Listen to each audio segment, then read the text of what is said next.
vertex which is of dimension d, and therefore it has d plus 1 points,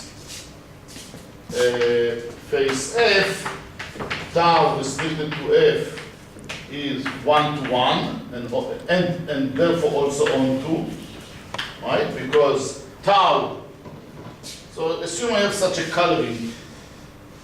Okay, now, and maybe when I already defined it, but when I define it, it looks a little bit artificial, but now you remember that there was a very natural example, the spherical, the flag complex, the complex of all the subspaces of a vector space.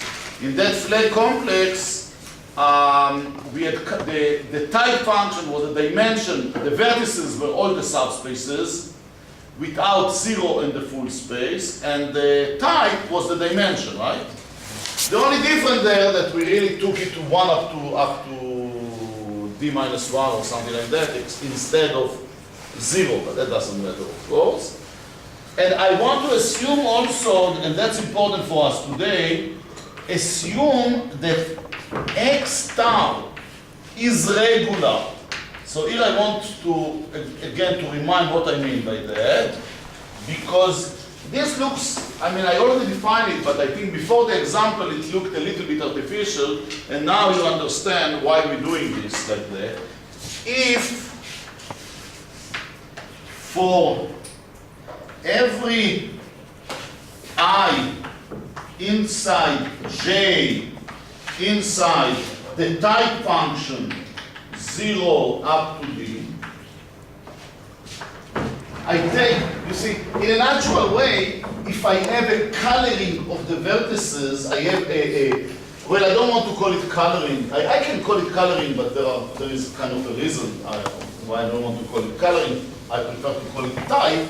But if I have such a type function on the vertices, then naturally I have also a type function on each face. Each face, the type of it is the subset of the types of its vertices, right? And then I wanted for every I and j, the number for every face f of type I, so which means i.e. tau of the set f is equal exactly I, the number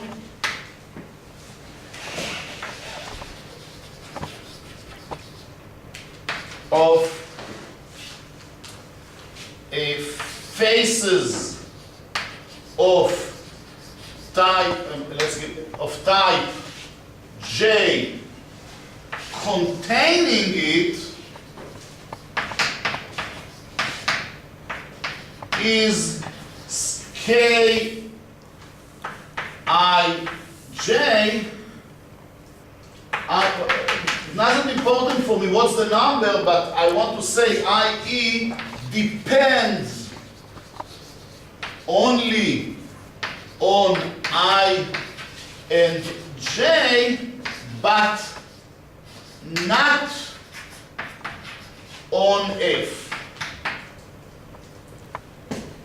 Okay, this is the long definition that I gave also before the example, but it may be look artificial. Think about graphs. Then do you know what is a graph? Graph is a regular graph. Is a graph, so the degree of every vertex is the same. You would think that the natural generalization of a regular would be that say that for every edge, the number of triangles containing the edge is constant.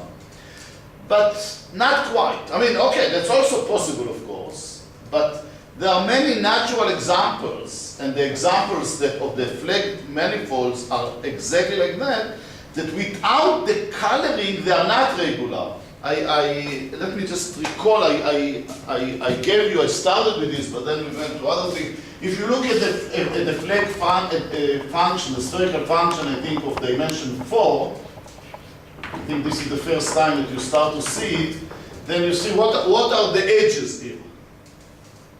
Or even what are the vertices here? You see the vertices here are are those of dimension 1, those of dimension 2, and those of dimension 3. And if you ask yourself how many edges you have around what is an edge now? The vertices are exactly the subspaces. The edges are flag of size 2. And the maximal faces are triangles, the flags of size 3. So if you take a vertex here and you ask yourself, what's the degree of it as a vertex?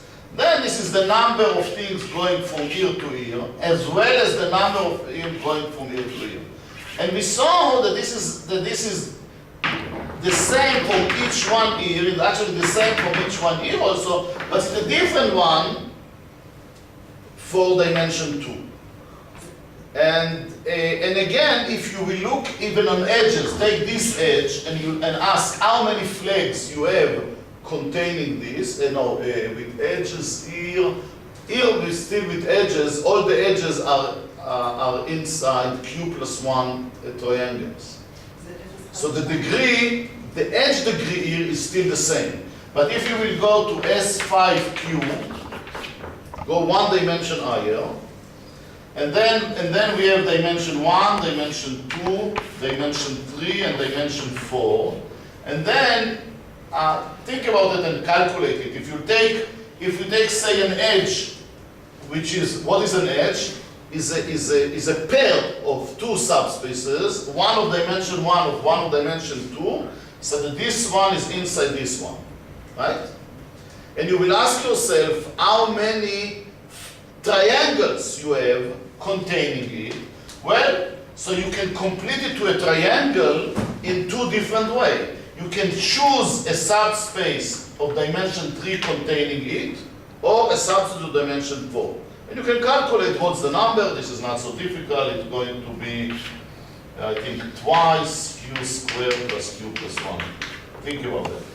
On the other hand, if your edge is something which go all the way from 1 to 3, this is also an edge. Okay? And now you want to continue this, to extend this to a triangle, which means that you have a flag of length 2, and you want to enlarge it, to extend it to a flag of length 3, then you can choose either a subspace of dimension 2 between the two of them, and then you have q plus 1 possibilities, or to choose a subspace between 3 and the full space 5, and then you have again q plus 1. So the number will be only 2q plus 1. So you see that edges of the first type are inside this amount of triangles, and edges of the second type are under this amount of triangles. So it's not the same thing. You know, you have to be careful. But once we give the numbers, we give the coloring that this is the same. So maybe, I mean, it's easy to prove it, but maybe let me give you as an exercise, just to convince yourself that S and Q are regular with respect to so here I have to say what is the type function with respect to the type function, which is the natural one, sending a subspace to its dimension. Well, if you want to be very, very formal, because we want it to go from 0 up to something, then it should send it to dimension -1. But of course, it doesn't matter. These are just names. Okay. So what I want to do today, I want to define and estimate the discrepancy of a simplicial complex, which is something very important for us in the future. And this is the following. So definition, or maybe let's continue with, to set notation. Notation denote Vi will be tau to the minus 1 of I. So these are all the vertices of type I. Okay? Of color I. And the definition is let A, we don't even need to be all of them. We can say let AI1 up to AI2, AIT, we say I1, I2, IT is a subset of 0 up to D.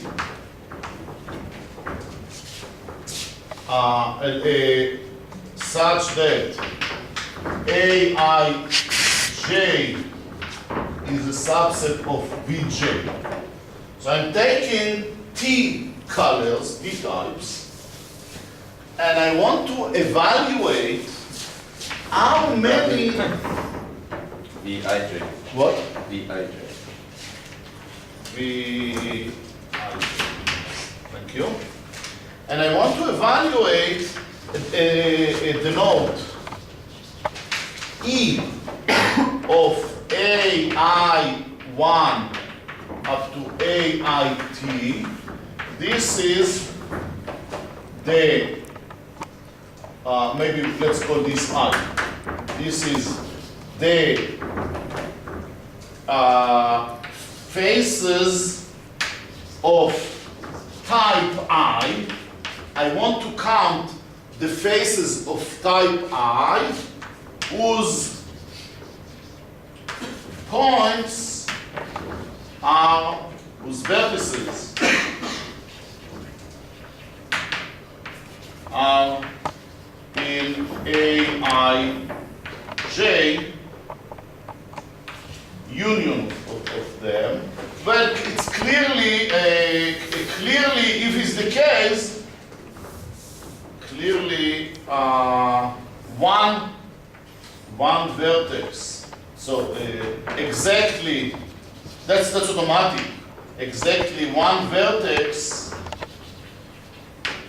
in each Aij.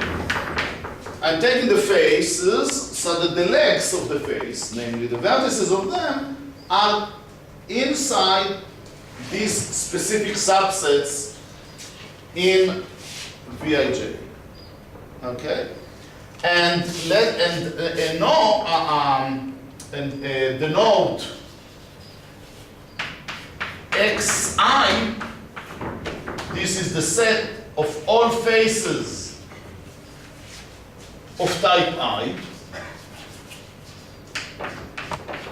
and I want to evaluate and then define the discrepancy with respect to x, and if we are precisely, it's x and tau, of the set AI1 up to AIT. The discrepancy is defined as the size of EAI1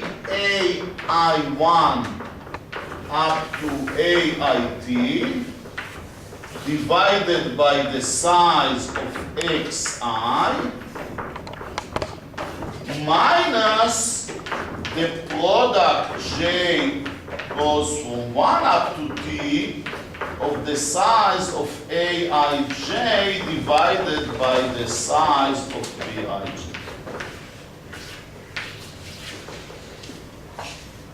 It's something very, very intuitive, very clear.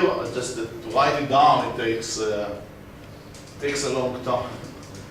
But it's very clear. What I'm saying here, I look at all the faces of type I. Right? What is the faces of type I? These are the faces which have a unique vertex in each one of the Vij. Because I is the set, I1 up to IT is the set of colors. So I want to look, say, only on the triangles of colors blue, red, and yellow. only of this color. But among them, I want to ask how many of them the blue vertex is from a specific type, is inside Aij. And the red one is of a specific type, and the yellow one is of a specific type. What is the proportion? Now, what is the expected value? If there would be just in the world, and everything would be kind of distributed randomly between the sets, then this is exactly the right proportion. The right proportion that I have to take, the proportion of Aij inside Bij. Right? If I take half of the blue, half of the red, and half of the yellow, then I expect that approximately 1/8 of the triangles will be and exactly this half, exactly this half, and exactly this half, right? This is the kind of the expected value. So this is like entropy or something? What? This is like entropy or something? No, this is because of edges. Like, I mean, it's kind of. It reminds the Whitney Loomis stuff. The what? Whitney Loomis. What is Whitney Loomis? I'll show you later. It's in Noga's book. What? It's in Noga's book. I'll show you later. Maybe. It's very much. I mean, we'll see. This is something for an extension from graph to hypergraph. You can talk about hypergraph. This is the edges. I mean, the language. I prefer the language of simplicial complex, but somehow, I mean, we could do all this in the language of hypergraphs if you prefer. Maybe I'll say something about it at some point, but I don't want to start now. Okay, so this is the definition of the discrepancy of a set. So, what's the truth with respect to the expected? What's the difference between them? And we usually interested in this. If we are most interested, and we will see in a minute that, in some sense, everything boils down to that case under the assumption of regularity. In the case where I is everything, so I want to have this. So, in particular, we look if I is everything, all the colors. I'm going to define the following. I will define the discrepancy. Now maybe I'll just write it. Discrepancy with capital D. Discrepancy of X star. The discrepancy of the complex will be just one number. And it will be the following. It will be the maximum over all possibilities of AI1, A0, A1 up to AD, such that AI is inside VI. I look at all the possibilities of choosing sets AI inside VI, and then I will look at the discrepancy X star of these sets A0 up to A D. What's the proportion? What's the distance between these proportions and the expected value? And I take maximum over all possible subsets. Okay, this will be the discrepancy of the simplicial complex. So it's one number. If this number is very, very small,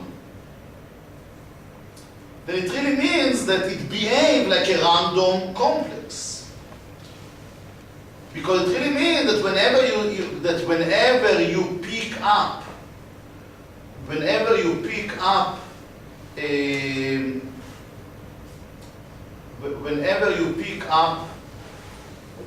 subsets, then the number of edges, the number of faces, in this case maximal faces, but in a minute we'll see that under the regularity assumption, it really gives you much more information. Then it behaves like more or less, if it would be 0, kind of an ideal situation, then it really means that always it's exactly this number. It's exactly what should be, it is. That's what it is. I will call your attention in a minute to show you that extenders are exactly the kind of graphs such that their discrepancy is small, is very small. It's equivalent. So in some sense, this is another kind of definition of expander in a higher dimensional case. And in many ways, my main goal in this semester is to show you explicit constructions of high-dimensional expanders in this sense. Namely, simplicial complexes will satisfy such a strong condition. That's a very strong condition, and it's an highly non-trivial construction. I mean, it's not going to be easy. We're going to go through a presentation theory and through quite a lot of stuff in order to get it. And so this is kind of a crucial, the definition is not difficult, but let me recall, maybe we'll recall first something that we really saw it for bipartite graph. You see, let's look at the bipartite graph. Bipartite graph is a special case of, I want to recall, and I want to I don't remember if I spoke. I probably had to speak at that time, but then I'm not sure that if I really define it in this way. But recall that if B is a bipartite, biregular, so let's say K1, K2, biregular graph.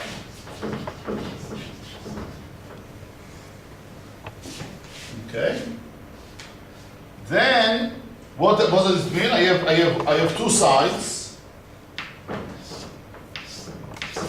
I have here degree 4, say, and here I have degree 3. So here I have K1 degrees K1, and here K2. Now this is a simplicial complex. Every graph is a simplicial complex. It's a simplicial complex with two colors. This is color 0, say, and this is color 1. It's regular. It is regular in the sense of simplicial complexes. It's regular, not biregular. With the coloring, it's regular, because let's think about it. What does it mean to be regular with the coloring? To be regular with the coloring, it means that for every color, I and J, set of colors, I and J, so there are only two possibilities. For I, well, I can take I to be, say, 0, and J to be 0 and 1. Or I can take 1 and 1 and 0 and J to be 0, 1, right? Are you with me? Then the number of vertices of type 0 inside edges of type 0, 1 is exactly K1.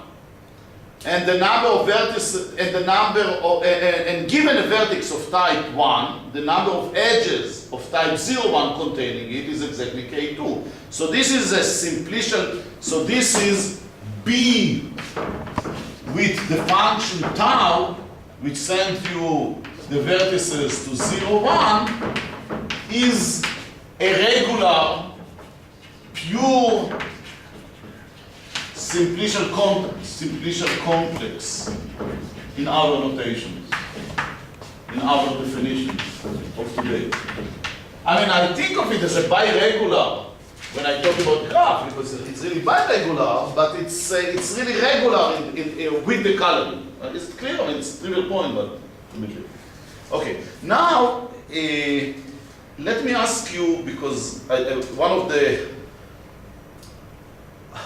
disadvantages of this course, I have to admit, that I'm kind of preparing the course along teaching you. It's not like I had the full course prepared in advance. So I formulated something about discrepancy in one of the classes, but I'm not sure if I formulated it in a exactly the way I need it now. Remember I told you if you take a subset A here and a subset B here, then we computed EAB and we divided it, I think, by all the number of edges, right? Or something like that. That's what we did, or what did we write? Or I had a lemma, which I proved.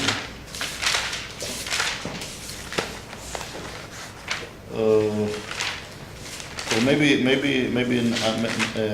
gave it and Uriah did it. I'm not sure now. I don't have. Do you have some notes? You remember I take a biregular graph and I call it the mixing lemma. There was a mixing lemma. Can you just tell me what was the mixing lemma? It was exactly the same. EAB, I divided by E, I wrote some, what was the? Divided by E. Yeah. Subtracted AB Yeah. over D1, D2. Over what? Ah, okay. This, that's what I did? Wait a sec. Yeah. Yeah. And then we said that this is less than? Lambda times square root of A over E. Lambda of B, which is the second largest eigenvalue, Times square root of A over E. times square root of A.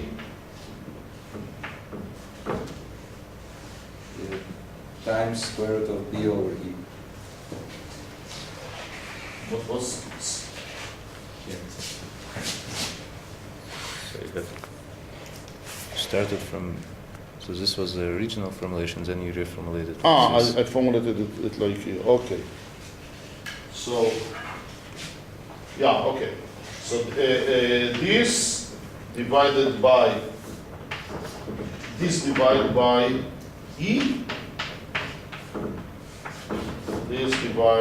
B divided by E, that's what I did.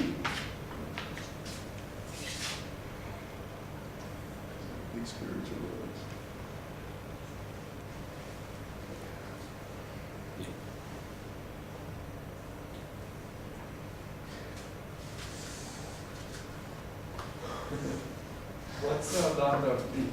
Second largest eigenvalue. Okay. No, and right after that, I said, I will say myself, okay. And right after that, I said that this is lambda B, which is the second largest eigenvalue. I took this out, it's the next one, divided by K1, K2, times square root of A over V, 1, times B over V2, right? That's this.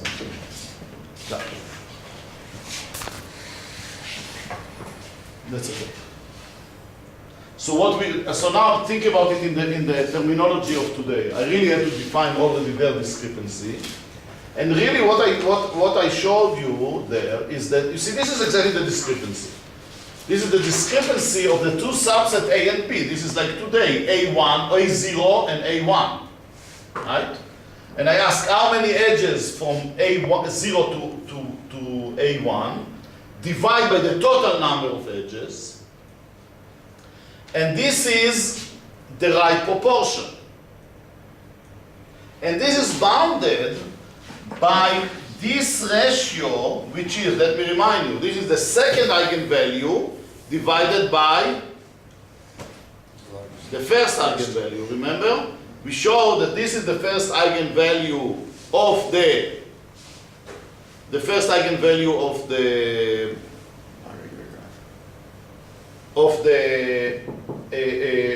bipartite graph. Now this is a square root of numbers which is less than 1.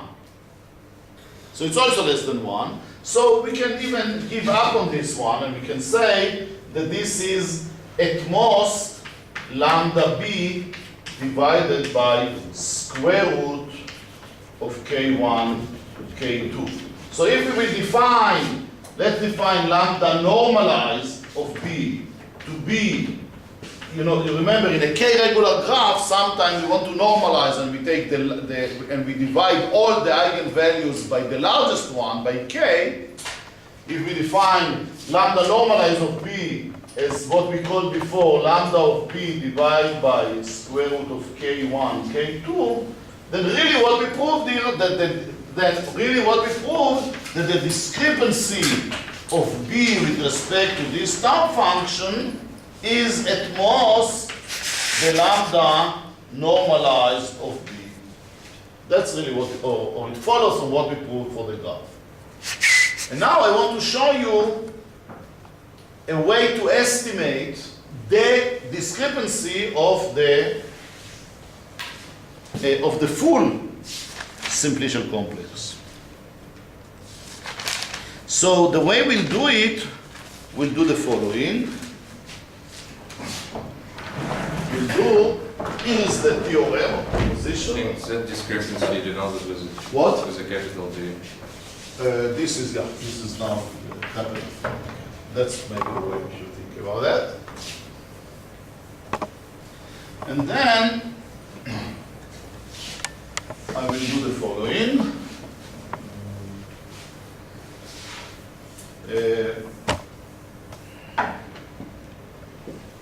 Proposition, well, okay.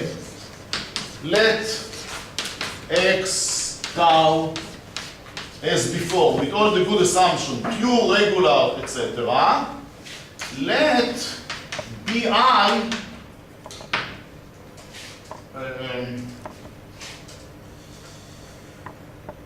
yeah, I prefer maybe to define something. Let's give the general definition that we need in the proof before that it will save time.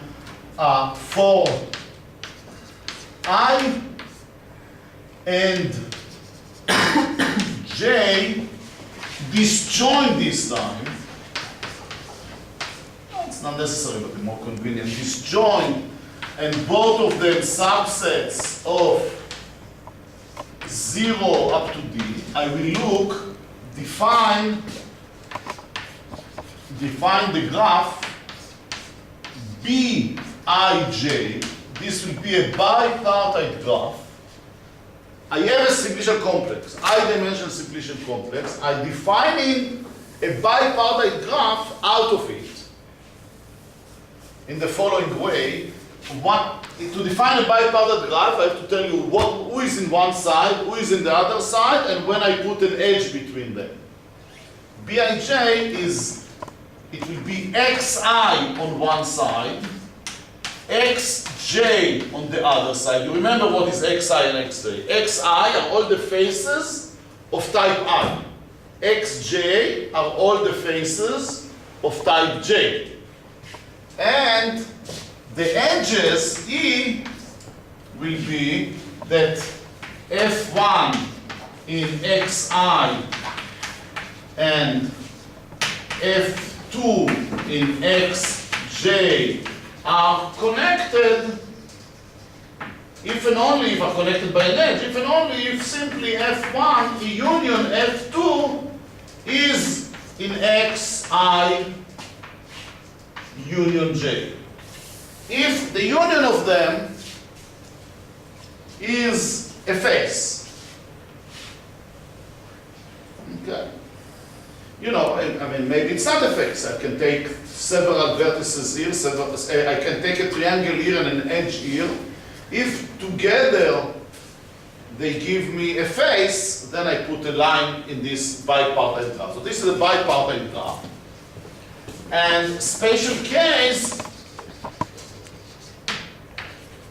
which will denote bi, is, formally speaking, is the set I and the set 0 up to d minus I. I will look at the bipartite graph such that on one side I have all the vertices of type I. So this is, if you want to be very explicit, is Wi with walls, I will call it without I, and edges. So what does it mean? On one side I have all the vertices of type I, and on the other side I have all the faces which are of codimension 1, and they have all the colors except of I. Okay? Things like that we call walls, right? We have chambers, kind of our nickname for maximal faces is chamber, and codimension 1 we'll call them walls, right? We have to think about it like we have galleries. You remember we have galleries, we have rooms, and the walls between them. So this is, you take the vertices of type I and the walls without I, and you define an edge between a vertex of type I, a wall without I, if and only if together they give you a chamber. Okay?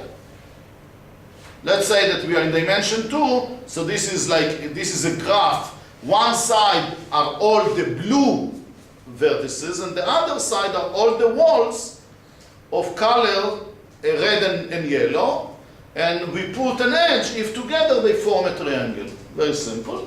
This is a bipartite graph. And now I'm ready to write the proposition. The proposition, which is very important for us somehow, to evaluate the discrepancy of the x, so x tau as before. Then the discrepancy of x tau, which is what we defined before, is at most sigma lambda normalized of these bi's. Or if you want, this is at most d plus 1 times the maximum of them. Usually that's enough.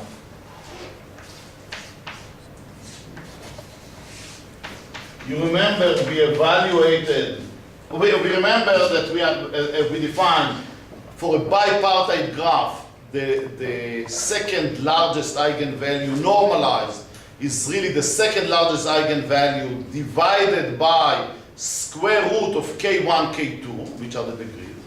So usually this is something which is very easy, or well, I don't want to say it's so easy, but sometimes it will be easy to evaluate the eigenvalues of this bipartite graph. Maybe not so easy. I showed you some examples about various examples of bipartite graph that we somehow, usually the technique is we spend some time on this technique, and sometimes it's not so trivial, but if we can evaluate the eigenvalues of the bipartite graph of one color against all the others, then, which are really, I mean, in a way, you'll see the proof will give us even more than that.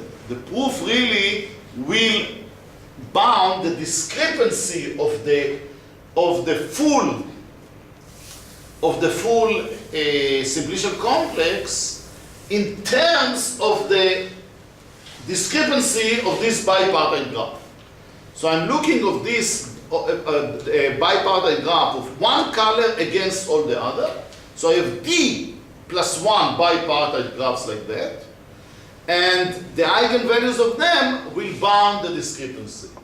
Our goal will, as I mentioned to you, will eventually be to show that there are d-dimensional simplicial complexes with a very small discrepancy, because they will behave like expanders, they will behave like random simplicial complexes, and we understand that that's kind of an important for various applications.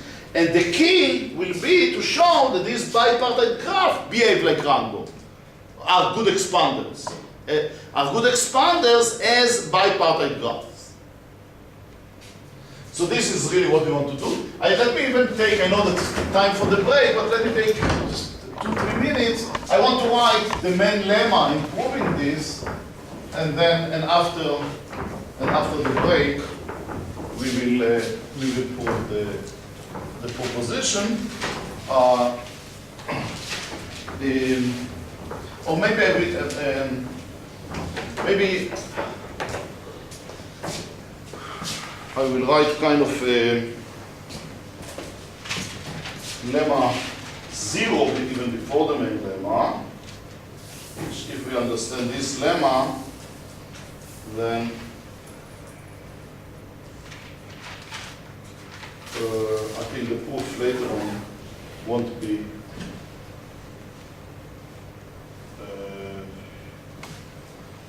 that difficult.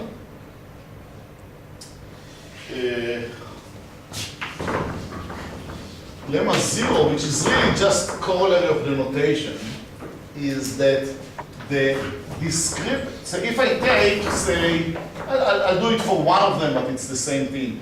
If we take, say, you will see it will be clear to you. If I take, say, A0 to be the full set, V0. I'm taking, for A0, I'm taking all the vertices of type 0. And then I want to evaluate what is the discrepancy in X tau, the V0, and then I have A1 up to AB. These are some subsets, right? AI are inside VI, but for the first one I take everything. And then I take, for the second one, I take A1 up to AD. I claim that this is the same as the discrepancy as we defined it before for A1 up to AD without the first set. If I allow to take in the first set everything, then it doesn't matter. There's no influence. Why? The proof is, what is this?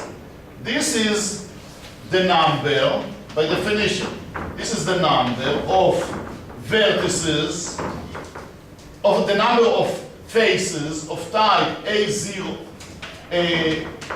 which lies on A0 up to AD, divided by the total number of all maximum faces, right? In this case is the number of all faces, so this really means E of, let's write it like this, V0, V1 up to Vd, right? This is the way to write all the maximum faces. Minus the product I goes from 0 up to D of V0, this is 1. Maybe I'll write it like that. It's A0 divided by V0, but this is equal to 1. A1 divided by V1, etc. Up to AD divided by VD. Right? But this is 1. Right?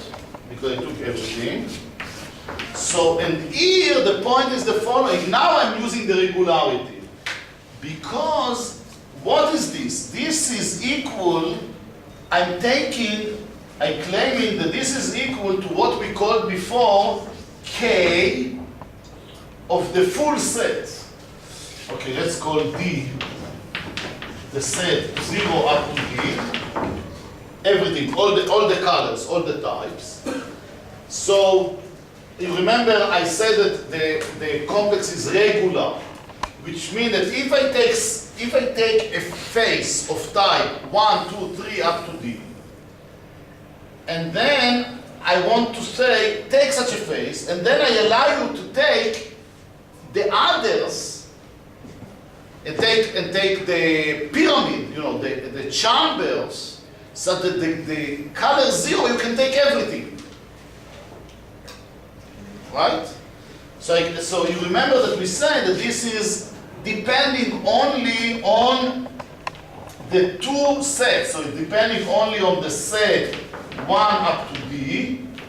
So the set D minus 0 inside the full D, which is some constant, time E of A1 up to AD, which is the number of faces of type 1 up to D without 0, right? Because each one of them is contained in some fixed number of maximal chambers, of maximal faces.